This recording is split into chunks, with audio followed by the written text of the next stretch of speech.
এক দেশে ছিল এক ছোট্ট রাজ্য। সেখানে বাস করতেন এক রাজা ও রানী। তাদের একটিমাত্র কন্যা ছিল, নাম চাঁদনী।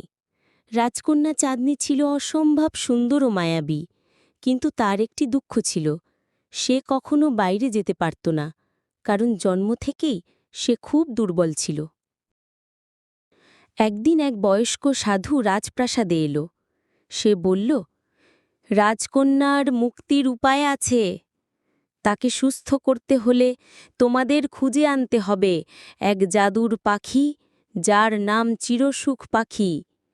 সেই পাখি থাকে পাহাড়ের ওপারে আলোর অরণ্যে। তবে তাকে পেতে হলে সত্য, সাহস আর ভালোবাসার পরীক্ষা দিতে হবে।